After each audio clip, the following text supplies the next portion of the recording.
பேரலை நேயர்களுக்கு வணக்கம். இன்றைய நமது நேர்காணலில் எழுத்தாளர் கவிஞர் ராஜகம்பீரன் அவர்கள் இணைந்திருக்கிறார். சார் வணக்கம். வணக்கம். பாட்டாளி மக்கள் கட்சியில் நடந்துகிட்டு இருக்கக்கூடிய பிரச்சனை தான் 2 நாட்களாக மீண்டும் பேசுபொருளாக மாறி இருக்கிறது. நேற்று ஆடிட்டர் குருமூர்த்தி, சைதை துரைசாமி போன்ற நபர்கள் தைலாபுரம் தோட்டத்துக்கு வந்தாங்க. அன்புமணி ராமதாஸும் வந்தார். கிட்டத்தட்ட 45 நிமிடங்கள் அன்புமணி ராமதாஸ் தைலாபுரம் தோட்டத்தில் இருந்தார். அதற்கு பிறகு பத்திரிகையாளர்களை சந்திக்காமல் கிளம்பி போனார். அதற்கு பிறகு 3 மணி நேரமாக குருமூர்த்தியும் சைதை துரைசாமி அவர்களும் இருந்தாங்க. என்னுடைய நெருங்கிய நண்பர், பலகால நண்பர், அவரை சந்திப்பதற்காக வந்திருக்கிறேன், ராமதாஸ் அவர்களிடம் பேசியிருக்கிறேன் அப்படின்னு ஜென்ரலாக பேசினேன் அப்படிங்கிற மாதிரி சொல்லிட்டு போகிறாரு. இது ஒரு பக்கம் ராமதாஸை சமாதானப்படுத்துவதற்கான முயற்சிகள் நடந்துக்கிட்டு இருக்குன்னு இன்னைக்கு ராமதாஸ் அவர்களை சந்திக்க வந்த முன்னாள் ஒன்றிய அமைச்சர்கள் தீரன் போன்றவர்கள்லாம் வெளியில் பேட்டி கொடுக்கறத பார்க்க முடிகிறது. 2 நாட்களாக அப்பாவையும் மகனையும் சேர்த்து வைப்பது அப்படிங்கிற முயற்சி, ஒரு சமாதான பேச்சுவார்த்தை, இதெல்லாம் நடப்பது போல வெளியில் தோற்றம் இருக்கிறது. உண்மையில் என்ன நடக்கிறது? அமித்ஷா தமிழ்நாட்டிற்கு வருகிறார் என்கிற போது அதற்குள்ளாக ஒரு சமரச பேச்சுவார்த்தையை உருவாக்கி கூட்டணி கட்சியினுடைய தலைவராக அன்புமணி ராமதாஸை அந்த இடத்திலே நிறுத்த வேண்டும் என்று தான் ஆடிட்டர் குருமூர்த்தி இவ்வளவு பிரயத்தனம் செய்து வந்திருக்கிறார். நான் நீண்டகால நண்பர் என்று அவர் சொல்லுகிறார். தைலாபுரம் தோட்டத்துக்கு போயிட்டு அன்புமணி வந்தாரா எனக்கு தெரியாது என்று வேற சொல்லுகிறார். அன்புமணியினுடைய ஆளாகத்தான் அவர் அங்கே வந்திருக்கிறார். தைலாபுரம் தோட்டத்திற்கு அவர் வந்ததே அன்புமணிக்காகத்தான் வந்திருக்கிறார்.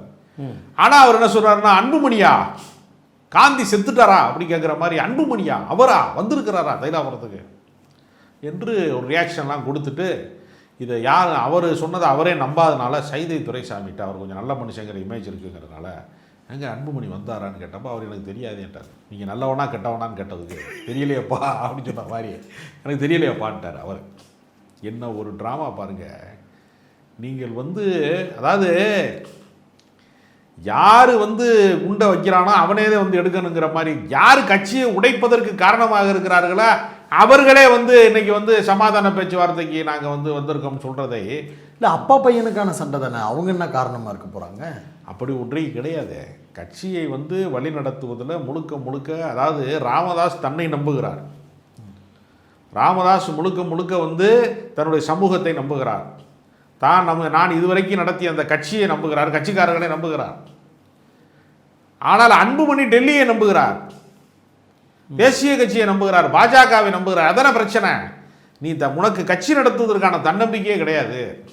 ஒரு கட்சியை எப்படி நடத்த வேண்டும் என்பதே உனக்கு தெரியல.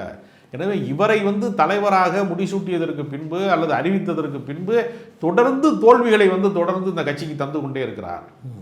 இந்த தோல்வியிலிருந்து மீட்பதற்கு என்ன வழி? இந்த கட்சி ஒரு பெரிய வீழ்ச்சியில் இருக்கிறது.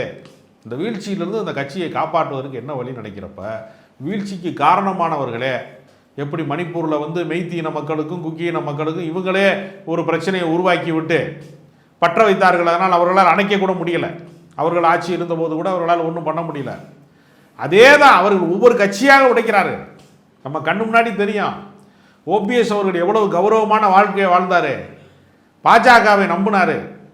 இதே கூட்டம் தான் ஆடிட்டர் குருமூர்த்தி சொன்னாருங்கிறதுக்காக தான் ஜெயலலிதா சமாதியில் போய் உட்கார்ந்தாரு, தியானம் இருந்தார்.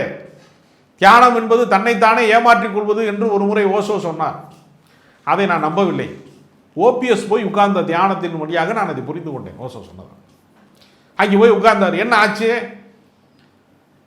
கட்சிக்கு அவருக்கும் சம்மந்தமில்லாமல் போச்சு. இன்னைக்கு சுயேட்சை வேட்பாளராக போய் கடந்த நாடாளுமன்ற தேர்தலில் போய் பலாப்பழம் விற்கிறதுக்கு ராமநாதபுரத்துக்கு அனுப்பிச்சு விட்டாங்களா இல்லையா பாஜக? சுயேட்சை வேட்பாளர் அவர், ஒரு முதலமைச்சர் வேட்பாளர் அவரை கொண்டு சுயேட்சை ஆக்கினாங்களா இல்லையா? எனவே இவர்கள் உருவாக்கின இதை அவங்களே உடைச்சிருவாங்க. அதனால் பாஜகவை நம்பினால் ஒருவருடைய அரசியல் எதிர்காலம் என்ன ஆகும் என்பதற்கு எடுத்துக்காட்டு ஓபிஎஸ் தான் அதற்கான மிகச்சிறந்த எடுத்துக்காட்டு. இப்போ தமிழ்நாட்டில் அடுத்த ஓபிஎஸ்ஸாக எப்படியாவது அன்புமணி ஆக்கிடலாங்கிற மாதிரி ஒரு பிளானில் சுற்றிட்டு இருக்கிறாங்க. அவர்களை பொறுத்தவரையில் அவர்களுக்கென்று எந்த வாக்கு வங்கியும் கிடையாது. சாதி ரீதியாக, சமூக ரீதியாக மனிதர்களை வாக்காளர்களை பிரிப்பது, கட்சிகளை உடைப்பது என்பதே, நம்மெல்லாம் இன்ஜினியரிங் படிக்கிறதுன்னு ஒன்று வச்சுருப்போம். ஒரு வார்த்தை சொல்லுவோம், இன்ஜினியரிங்னு. இன்ஜினியரிங்னா அவன் மெக்கானிக்கல் இன்ஜினியராக, சிவில் இன்ஜினியராக கேட்பான். சாதி ரீதியாக பிளவுகளை உண்டாக்குவதை சோசியல் இன்ஜினியரிங்கிறான் வடநாட்டில். பாஜகக்காரன் மட்டும்தான் இன்ஜினியரிங்கிற வார்த்தையாகவே கெட்ட வார்த்தையாக மாற்றிட்டான். Social engineering. என்னடா சோசியல் இன்ஜினியரிங்? ஏற்கனவே பட்டியலினமும் படையாட்சியும் மோதிக்கிறாங்க அப்படின்னா அதில் ரத்தத்தை குடிக்கிறதுக்கு பேர் ஒரு சோசியல் இன்ஜினியரிங். இடைப்பட்ட பிற்படுத்தப்பட்டவனு இடைப்பட்ட சாதிக்காரனுக்கு இடையில இருக்கக்கூடிய முரண்பாட்டை கூர்த்திட்டுக்கிற வேலை இருக்குல்ல, இந்த வேலையை தான் அவர்கள் ஒவ்வொரு சமூக ரீதியாக நீங்கள் பாஜக வந்து அவர்கள் கட்சி கொள்கை வந்து எடுபடாதுங்கிறது அவருக்கு தெரியுது. சாதி ரீதியாக தான் அணுகிறாங்க. கொங்கு மண்டலத்திலேருந்து ஒரு அண்ணாமலை, நீங்கள் வந்து ஏற்கனவே வந்து கன்னியாகுமரி மாவட்டத்திலிருந்து ஒரு பொன் ராதாகிருஷ்ணன், எல்லாமே சாதி ரீதியான அணுகுமுறை. இப்போ நயினார் நாகேந்திரன் அவரே பிரதமரே சொல்கிறாரே அவர் ஒரு நல்ல சாதியில் பிறந்திருக்கிறாரு அப்படிங்கிறார் அண்ணாமலையை. அப்போ மற்றவன்லாம் என்ன சாதியில் பிறந்திருக்கிறான்னு சொல்ல வர்றாருன்னு நமக்கு தெரியல. அப்போ இது என்ன வகையான உரையாடல்? அது மனிதர்களை வந்து அவர்கள் அறிவு சார்ந்தவர்களாக பார்ப்பதா, அவர்களுடைய நன்னடத்தை சார்ந்து பார்ப்பதா, அவர்களுடைய பண்பாடு சார்ந்து பார்ப்பதா, அவனுடைய ஜாதி பிறப்பு என்பது அவன் தேர்வு செய்யாத ஒன்று இல்லை. அப்ளிகேஷன் போட்டால் பிறக்கிறேன், நான் முதலியாராக பிறக்கலான் இருக்கேன் அப்படின்னு அப்ளிகேஷன் போட்டால் பிறக்கிறேன், அப்படி யாருமே பிறந்ததே கிடையாது. இதை வந்து அவர்கள் அரசியலாக வைக்கிறதுனால இவங்க என்ன செய்கிறாங்கன்னா சாதி ரீதியான ஒரு பிளவு அரசியலை தான் அவங்க விரும்புகிறாங்க. பாமக உடைந்ததில் ஊர் 2 வட்டா கூத்தாடிக்கு கொண்டாட்டமானு நமக்கு தெரியாது, 2 பக்கம் போய் கூத்தாடலான்னு சொல்லுவாங்க. பாஜகவிற்கு எந்த கட்சி உடைந்தாலும் அவனுக்கு ஆதாயம். ஆனால் இப்போ சேர்க்கறதுக்கு தானே முயற்சி எடுக்கிறதா குருமூர்த்தி பேரை சொல்கிறாங்க.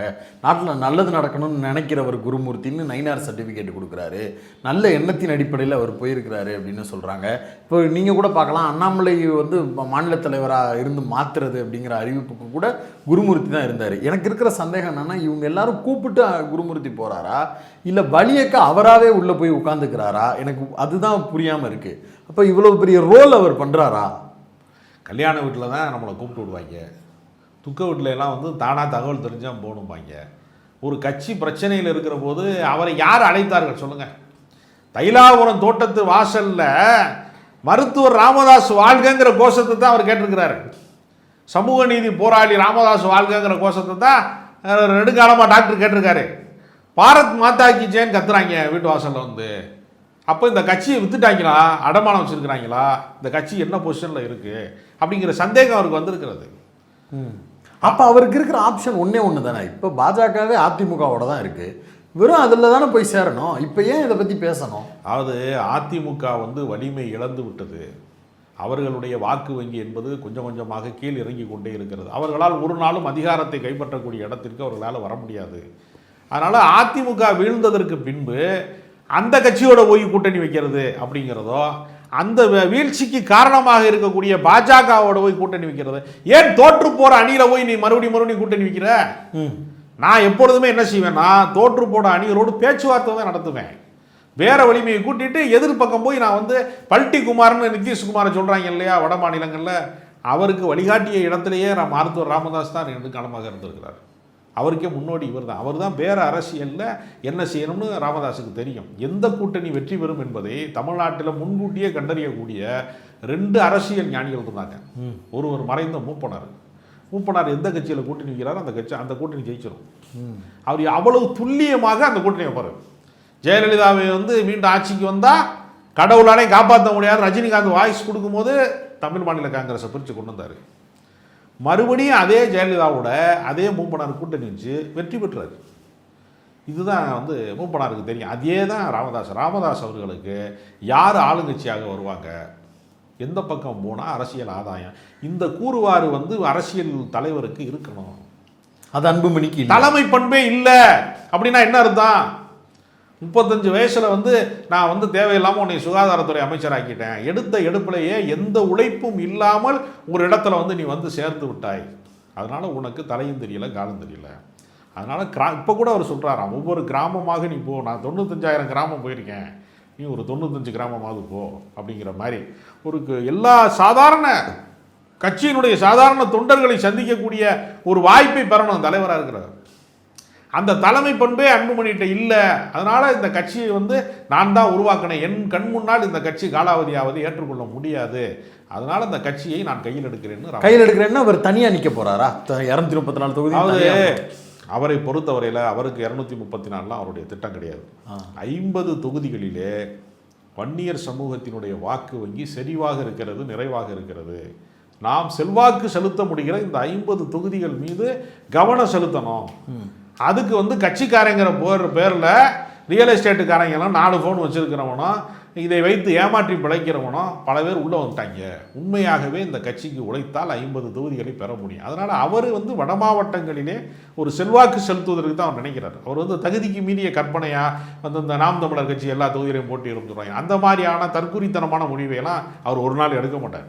அவர் கள யதார்த்தம் என்ன, யார் வெற்றி பெறுவார்கள், யார் பெற முடியாது என்னங்கிற அரசியல் கணக்கு அவருக்கு தெரியும். அப்போ அவர் வந்து திமுக அலைன்ஸ் பக்கம் யோசிக்கிறாருன்றீங்களா? இப்போது இருக்கக்கூடிய சூழலில் திமுக கூட்டணியை விட்டால் தமிழ்நாட்டில் வேறு யாருமே ஆட்சி அமைக்கவே முடியாது என்கிற கள யதார்த்தம் இருக்கிறது. எப்பொழுதுமே திமுக மீது வந்து ஒரு பெரிய அதிருப்தி வந்தால் அதை அதிமுக அறுவடை செய்யும், அதிமுக மீது ஒரு பெரிய அதிருப்தி வந்தால் அது திமுக அறுவடை செய்யும். ஒரு நதிக்கு 2 கரைகளை போல அதிமுக திமுக என்கிற 2 கரைகளுக்குள்ளே தான் தமிழ்நாடு அரசியல் என்கிற நதி வந்து நகர்ந்து கொண்டே இருக்கும்.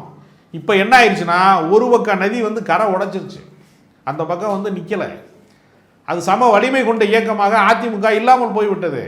இந்த நேரத்தில் போய் எதுக்கு தோத்து போகிற கூட்டணிக்குள்ள போகணும்? நம்ம திமுகவோடு போனால் ஒரு வலிமையான கூட்டணி பேர மட்டுமல்ல, ஒரு வெற்றி வாய்ப்பு நமக்கு உறுதி செய்யப்படுமே. எதை வச்சு இதை புரிஞ்சுக்கிறது? இப்போ பலரும் இந்த எண்ணத்தை சொல்கிறாங்க, ராமதாஸுக்கு வந்து டிஎம்கே அலைன்ஸ் பக்கம் ஒரு விருப்பம் இருக்குது அப்படிங்கிறது ஒரு ஹேசியமாக தான் சொல்லப்படுதே தவிர கான்கிரீட்டாக இதனால் அப்படின்ற சென்ஸை எப்படி புரிஞ்சுக்கிறது? இல்லை, அவர் வந்து நீங்கள் அவருடைய அரசியலை மொத்தமாகவே நீங்கள் எடுத்து பார்த்தீங்கன்னா, எம்ஜிஆர் காலத்திலே தொடங்கி அந்த சமூக நீதி போராட்ட காலகட்டங்களில் தொடங்கி துப்பாக்கி சூட்டுக்கு இரையாகி 22 பேர் வந்து பலியான காலத்திலிருந்து அவருடைய கோரிக்கைகளை முதல் கட்டமாக பரிசீலனை செய்து நிறைவேற்றி கொடுத்ததே திராவிட முன்னேற்ற கழக அரசு தான். 89 எம்ஜிஆர் மறைவுக்கு பின்பான அரசில் வந்து கலைஞர் அவர்கள் தான் அவர்களுக்கான அங்கீகாரத்தை 21% வரைக்குமான இடஒதுக்கீட்டை வந்து உறுதி செய்திருக்கிறார். தொடர்ந்து அவர்கள் வெற்றி பெற்ற எல்லா காலகட்டத்திலையுமே அவர்களுக்கு சட்டமன்ற உறுப்பினர்களாக இருக்கட்டும், 2006 காலகட்டங்கள்லாம் அவங்க வந்து ஒரு 18 எம்எல்ஏக்கள் வரைக்குமான ஒரு செல்வாக்கு செலுத்தக்கூடியவர்களாக இருந்து ஒவ்வொரு காலகட்டத்திலையும் அவர்கள் வெற்றி பெற்ற பட்டியல் எடுத்து பார்த்தோம்னா திமுகவோடு இருக்கிற காலகட்டங்களில் அவங்க அதிகமான அரசியல் அதிகாரத்தை பெற்றிருக்கிறாங்க, அங்கீகாரத்தை பெற்றிருக்கிறாங்க. அதனால் அவருக்கு தெரியும் வேற வலிமையை கூட்டுவதற்கு தான் அவர் எதிரணிக்கு போவாரே தவிர அவருக்கு தெரியும் எங்கே அரசியல் இருக்கிறது என்பது அவருக்கு தெளிவாக தெரியும். இப்போ தொடர்ச்சியாக நடந்துக்கிட்டு இருக்கக்கூடிய இந்த பேச்சுவார்த்தைகள் ஒரு பக்கம் ஓடிக்கிட்டே இருக்குல்ல, இது எதை நோக்கி ஓடுது? அப்பாவும் பையனும் சேர்ந்து இருக்கணும் அப்படிங்கிறத நோக்கி ஓடுதா, இல்லை பாமகவின் எதிர்காலம் அப்படிங்கிறத நோக்கி ஓடுதா? என்ன பேசிக்ஸில் இந்த பேச்சுவார்த்தை நடக்குது? கடந்த கால தவறுகளை சரி செய்வதற்கான வாய்ப்பை வந்து மருத்துவர் ராமதாஸ் உருவாக்க வேண்டும் என்று நினைக்கிறார். கடந்த கால தவறுகளை சரி செய்கிறதற்கான ஒரு முயற்சியாகத்தான் பன்ருட்டி வேல்முருகனுடைய சகோதரர் திருமால் வளவன் என்கிறவரை சந்திக்கிறார். ஏன் அவரை சந்திக்க வேண்டும்? இந்த கட்சியிலிருந்து எதற்காக, பாட்டாளி மக்கள் கட்சியிலிருந்து எதற்காக வேல்முருகன் வெளியேற்றப்பட்டார்? அன்புமணி ராமதாஸினுடைய வளர்ச்சிக்கு அவர் இடையூறாக வந்துவிடக்கூடாது என்பதற்காகத்தான் கட்சியில் ரொம்ப ஆக்டிவாக இருக்கிறாரு, பேச்சாற்றல் மிக்கவராக இருக்கிறாரு, தமிழ் தேசிய அரசியல் பேசுகிறாரு, எல்லா சமூகத்தோடையும் நன்மதிப்பு பெற்றவராக இருக்கிறாரு. இப்போ இவர் முதன்மை வகித்தால் அன்புமணியினுடைய இடம் இல்லாமல் போய்விடும் என்கிற அச்சத்தின் காரணமாகத்தான் அவரை அப்புறப்படுத்தினாங்க. இன்றைக்கு அவருடைய சகோதரரை அழைக்கிறார் என்றால் என்ன அர்த்தம்னா, மீண்டும் வந்து நான் தவறு செய்து விட்டேன், மறுபடியும் நான் உங்களுக்கெல்லாம் செய்த தவறுனால தான் நான் இப்படி அரசியலில் தனிமைப்படுத்தப்பட்டிருக்கிறேன் என்று சொல்லக்கூடிய இடத்திற்கு அவர் திரும்பி இருக்கிறார். அதனால் இதன் வழியாக வேல்முருகன் வழியாகவோ அல்லது திருமால் வளவன் வழியாகவோ திமுகவிற்கு தூது போக முடியுமா என்கிற ஒரு முயற்சியில் தான் ராமதாஸ் அவர்கள் அவரை சந்தித்தார். ஓகே, அந்த பயத்தில் தான் அன்புமணி வந்து அடுத்த நாள் சந்திக்க வர்றாரா? அதாவது கட்சி நிறுவனருக்குத்தான் பொதுக்குழுவை கூட்டுவதற்கான அதிகாரம் இருக்கிறது. இந்த கட்சியினுடைய அமைப்பு விதிகளின்படி அன்புமணியை வந்து பொதுக்குழுவை கூட்டி யாரை வேண்டுமானாலும் நீக்கலாம் சேர்க்கலாம்லாம் அவர் பேசுகிறார். ஆனால் பொதுக்குழுவை கூட்டுகிற அதிகாரமே மருத்துவர் ராமதாஸுக்கு நிறுவனருக்கு தான் இருக்குது. எனவே அவர் எப்பொழுது வேண்டுமானாலும் திலகபாமாவை நீக்கக்கூடிய அவருக்கு எப்பொழுது வேண்டுமானாலும் அருகில் இருக்கக்கூடியவர்களை மட்டுமே நீக்கணும்னு அவசியம் இல்லை. தேவைப்பட்டால் அன்புமணியை நீக்குவார். அதற்கு முன்பாக நீ வந்து உன்னை ஒழுங்குபடுத்திக்க, உன்னை சரிப்படுத்திக்க, நான் தான் இறுதி முடிவை எடுக்கக்கூடிய டிசைடிங் அத்தாரிட்டியாக நான் தான் இருப்பேன், உனக்கு அதற்கான தகுதியே கிடையாது என்கிற ஒரு கடுமையான ஒரு முடிவில் அவர் பிடிவாதமாக இருக்கிறார். அவருடைய வைராக்கியத்தில் இருந்து அவரை வந்து இவர்களால் கீழிறக்க முடியலை. அதனால் அன்புமணியின் சார்பாகத்தான் ஆடிட்டர் குருமூர்த்தி போனார். ஆடிட்டர் குருமூர்த்தி போயிட்டார்னாலே அந்த கட்சி வந்து எவ்வளோ மோசமான நிலைமைக்கு ஆளாகும் என்பதற்கு கடந்த கால உதாரணம் அதிமுக, நிகழ்கால உதாரணம் பாமக. இப்போ திமுக கூட்டணிக்கு உள்ளே வர்றதுக்கு ராமதாஸ் முயற்சி பண்ணுறாருன்னா இந்த பக்கம் அதுக்கு தயாராக இருக்கணுமே. திமுக அதுக்கு தயாராக இருக்கிறாங்களா? திமுக கூட்டணி வந்து கான்கிரீட் கூட்டணியாக இருக்கிறது. கலைந்து போகிற கூட்டணியாக இருந்தால் பரவாயில்ல, அது கான்கிரீட் கூட்டணியாக ரொம்ப உறுதிமிக்க கூட்டணியாக இருக்கிறது. எவ்வளவோ எதிர்பார்த்தார்கள், திருமாவளவனோடு முரண்பாடு வருகிறது, எப்படியாவது வெளியில் வந்துடுவார்னு எதிர்பார்த்தாங்க. சாம்சங் போராட்டம் வருகிறது, போக்குவரத்து தொழிலாளர்கள் பிரச்சனை வருகிறது, சிபிஎம் வெளியே வந்துடும் அப்படின்னு நினைச்சாங்க. பண்ருட்டி வேல்முருகன் கடுமையாக விமர்சனம் செய்கிறாரு, இந்த தொகுதிக்கு ஒன்றுமே நடக்கலைன்னா கோரிக்கை வைக்கிறாரு, எனவே வெடித்து விடும்னு பார்த்தாங்க. எல்லாமே பார்த்தீங்கன்னா ஒரு தோழமை முரணாக, நட்பு முரணாக இருந்ததே தவிர பகை முரணாக மாறவே இல்லை. அவர்கள் சொன்ன கோரிக்கையை வந்து அரசு ஏற்றுக்கொண்டு உடனடியாக அதை நிறைவேற்றுகிற இடத்துக்கு தான் போனாங்களே தவிர இவர்களை பகைவர்களாக அவங்க பார்க்கவே இல்லை. வேல்முருகனை தூக்கி வந்து சட்டப்பேரவையிலேருந்து வெளியே தூக்கி போடு அப்படின்லாம் சபாநாயகர் சொல்லலை. நீங்கள் வரம்பு மீறி பேசுகிறீங்க, அந்த அளவு தான் சொன்னாங்க. அப்போ இந்த ஒரு நட்பு சார்ந்து தோழமை சுட்டலாகவே அது முடிந்து விட்டது. ஒரு பெரிய பிளவுக்கான வாய்ப்பாக அது மாறலை. அதனால் அப்படி ஒரு இடம் வந்து பாமகவிற்கு திமுகவில் இல்லை என்பதான் யதார்த்தம். எதை வச்சு அந்த முடிவுக்கு வரலாம்? இப்போ ராமதாஸ் வந்து முழுக்க முழுக்க கட்சி சமூக நீதி இது குறித்து நான் வந்து மனம் திருந்தி இந்த பக்கம் வரணும்னு நினைக்கிறேன், இந்தியா அலையன்ஸு அப்படின்ற ஒரு இடத்தை நோக்கி நகல்றாருன்னா ஏற்றுக்கிறதுல என்ன தயக்கம்? இல்லை, ஏற்றுக்கொள்வதா இல்லையா என்பதை திமுகவினுடைய தலைமை முடிவு செய்ய வேண்டும். ஏன்னா கூட்டணி கட்சியினுடைய தலைவர்களுக்கெல்லாம் கூடுதலாக சீட்டு ஒதுக்கணும் அப்படிங்கிற கோரிக்கை ஏற்கனவே இருக்கிறது. சென்ற முறை வந்து ஒவ்வொரு கட்சிக்கும் 6 தொகுதிகள் தந்தார்கள் என்பதே ஒரு பெரிய ஆற்றாமையாக பேசப்பட்டது. இந்த முறை எங்களுக்கு கூடுதல் தொகுதிகள் வழங்க வேண்டும் என்கிற நிலைமை வருகிற போது பாட்டாளி மக்கள் கட்சி இன்னும் கூடுதலான தொகுதிகளை கேட்பாங்க. ஒரு 30 தொகுதி வரைக்கும் அவர் கோரிக்கை வைப்பாங்க. ஒரு 20 தொகுதியாவது வேண்டும் என்பதில் உறுதியாக நிற்பாங்க. அப்படிங்கிற சிக்கல்லாம் இருக்கிறது. அதனால் தேவையில்லாத ஒரு கூட்டணியை வந்து, அது உறுதியற்ற கூட்டணி, அவங்க வந்து கட்சிக்குள்ளே வந்ததற்கு பின்பு, கூட்டணிக்கு வந்ததற்கு பின்பு இந்த ஆட்சியை குறித்து அவர்கள் என்ன மாதிரி ரியாக்ட் பண்ணுவாங்கன்னு நம்ம சொல்ல முடியாது. கடந்த கால உதாரணங்கள்லாம் ரொம்ப மோசமாக இருக்கிறது. அன்புமணி ஒரு பக்கம் இழுப்பார், ராமதாஸ். அதனால் இவர்கள் 2 செல்லாமன்றதே டவுட்டாக இருக்கும். அதனால் இது வந்து ஒரு நண்டு வந்து ஒரு காலை பிடிச்சி இன்னொரு நண்டு இழுக்கிற மாதிரி தொடர்ந்து இவர்களுக்குள்ளே இருக்கக்கூடிய பஞ்சாயத்து முடிவுக்கு வராமல் இன்னொரு கூட்டணிக்குள்ளே போவது என்பது வேறொரு கட்சியினுடைய கூட்டணிக்குள் குழப்பத்தை தான் ஏற்படும். அதிமுக தலைமையிலான கூட்டணி அப்படிங்கிறதுல பிரதானமான கட்சி தமிழ்நாட்டில் ஒன்றுன்னா அது பாமக தான். அந்த கூட்டணிக்குள்ளே இருந்துச்சுன்னா அப்படிப்பட்ட கட்சி 2ஆக பிரிகிறது அப்படிங்கிறத தேடி தேடி வந்து தமிழ்நாட்டில் அரசியல் பண்ணணும்னு நினைக்கிற அமித்ஷாவால் எப்படி புரிந்து கொள்ள முடியும்? இப்போ 8ஆம் தேதி அவர் மதுரைக்கு வர்றாருன்னு ஒரு செய்தி, அந்த மேடையிலாவது அன்புமணியும் ராமதாஸும் இருக்கணும்னு விரும்புகிறாங்க. இந்த மாதிரி நேரத்தில் இவ்வளோ பெரிய ஒரு பொலிட்டிக்கல் பார்ட்டி, விச் மீன்ஸ் அதிமுகவுக்கு அடுத்து அவங்களுக்கு இருக்கிற பெரிய கட்சி, அப்படிப்பட்ட கட்சி தன்னோட கூட்டணியில் இருக்கா இல்லையான்னு 2 முறை வந்ததற்கு பிறகும் தெரியாமல் இருக்குது அப்படின்னா அதை எப்படி புரிஞ்சுக்குவாங்க? அதுக்கான முயற்சிகள் என்ன நடக்குது? இல்லை, அமித்ஷாவினுடைய முயற்சி வந்து இங்கே தமிழ்நாட்டிலே வந்து பலிக்காது.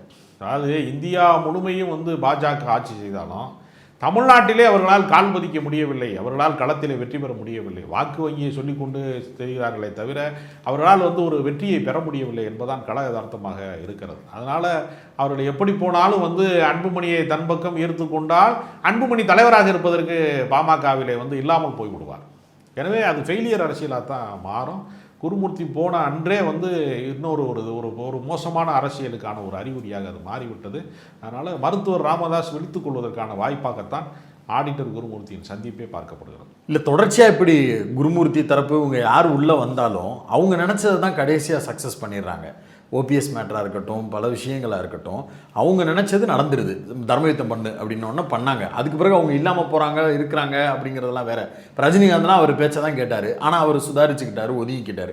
அவர் பேச்சை கேட்டவங்க எல்லாரும் வேறு ஒரு ட்ராக்கில் தான் போய் இருந்திருக்கிறாங்க. அது கடந்த கால வரலாறு, உதாரணம் புரிஞ்சுக்கிறது. இப்போ அன்புமணியவும் அவங்களால டீல் பண்ணி எடுத்துகிட்டு வந்துட முடியும். ராமதாஸுக்கும் திமுக கூட்டணிக்குள்ளே சீட்டு இல்லை அப்படின்னா அவரும் வேறு வழி இல்லாமல் அதிமுக பாஜக கூட்டணிக்கு தான் இருக்க முடியும். அப்படின்னா பாமகவின் எதிர்காலம் தான் என்ன? பாமகவிற்கு என்று ஒரு எதிர்காலம் இருக்க வேண்டும் என்றால் அவர்கள் பாஜக கூட்டணியில் இருக்கக்கூடாது. தங்களுடைய தனித்த வலிமையை நிரூபிக்க வேண்டும் என்பதுதான் மருத்துவர் ராமதாஸினுடைய ஒரு கோரிக்கையாக இருக்கிறது.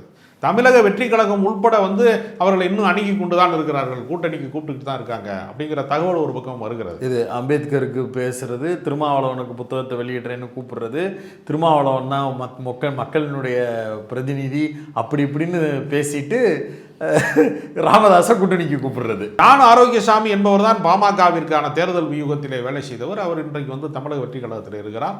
அவர் வந்து பழைய கணக்கு வழக்கெல்லாம் வச்சு மீண்டும் கூட்டணி சேரலாம் அப்படிங்கிறப்ப நம்ம வந்து வட மாவட்டத்திற்கு இவர் வந்து ஒரு பெரிய தலைவராக வந்து விடுவார், மற்ற இடங்களில் வந்து விஜய் நமக்கு பிரச்சாரம் செய்வார் என்ற ஒரு முடிவை நோக்கி அவர்கள் நகருகிறார்கள். அப்படின்னா அம்பேத்கர் புரட்சி சமூக நீதிலாம் பேசினாங்களே சார். இல்லை அது அந்த ஒரு விழாவில் தான் அவர் பேசினார். அவர் ஒரு முறை சொன்னால் 100 முறை சொன்னது மாதிரி ரஜினிகாந்த் சொல்லுவார் இல்லையா, அவர் ஒரு முறை சொன்னதை அவர் திருப்பி கேட்டால் அவரே சொல்ல மாட்டார் விஜயை பொறுத்தவரையில். அதனால் இப்போ பாஜகவை பொறுத்தவரையில் யாருமே அவர்களோடு கூட்டணிக்கு போக தமிழ்நாட்டில் தயாராக இல்லை. அவங்க நம்புறது என்னன்னா, அமலாக்கத்துறையை நம்புவாங்க, வருமான வரித்துறையை நம்புவாங்க, தேர்தல் ஆணையத்தை நம்புவாங்க. மூணையும் ஒன்றா சேர்த்து அனுப்பி இந்த மூவர் கூட்டணியின் வழியாகத்தான் ஒவ்வொரு கூட்டணியாக கூப்பிட்டுக்கிட்டு இருக்காங்க. அப்படித்தான் அதிமுக வீழ்ந்தது. இல்லாட்டினா எடப்பாடி பழனிசாமி போக விருப்பம் இல்லாமல் தான் இருந்தார். அவர் பக்ரீத்தாடு மாதிரி தான் இருந்தார், பணிபீடத்துக்கு வர மறுத்தார். ஆனால் கயிறை கட்டி இழுத்துட்டாங்க, அமலாக்கத்துறையை வச்சு வருமான வரித்துறையை வச்சு இழுத்துட்டாங்க. தேர்தல் ஆணையத்தில் சின்ன பறிபோருங்கிற அச்சத்தில் தான் போனார். இந்த பாட்டாளி மக்கள் கட்சியை காப்பாற்றுவதற்கு ஒரே ஒரு வழிதான் இருக்கிறது, சிபிஐ வழக்கு போடுகிறதே, நம் மீது என்ன நிலைமை வருமோ என்று அச்சப்படாமல் அன்புமணி ராமதாஸ் சிறைக்கு போகணும். ஜெயலலிதா எப்படி சிறைக்கு போனார்களோ, இந்த அலைக்கற்றையினுடைய விசாரணையிலே எப்படி கனிமொழி, ஆராசா போன்றவர்களெல்லாம் வழக்கிலே வென்றார்களோ, அது மாதிரி இந்த வழக்கை எதிர்கொள்வதற்கு அவர் சிறைக்கு போனார் மட்டும்தான் பாட்டாளி மக்கள் கட்சியை காப்பாற்ற முடியும்.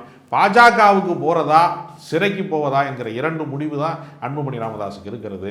அவர் சிறைக்கு போனால் நல்லது என்று தான் ராமதாஸ் விரும்புகிறார். அதுதான் கட்சிக்கு நல்லதாக இருக்கும் அப்படிங்கிறதையும் எதிர்பார்க்கிறார். கட்சியினுடைய எதிர்காலமா தன்னுடைய பையனுடைய எதிர்காலமானு இப்போ மாட்டிக்கிட்டு முழிக்கிறாங்க. என்ன நடக்குதுன்னு பொறுத்து பார்ப்போம். இவ்வளோ நேரம் ஒதுக்கி பேரலையோடு பல்வேறு கருத்துக்களை பயன்படுவதற்கு மிக்க நன்றி சார்.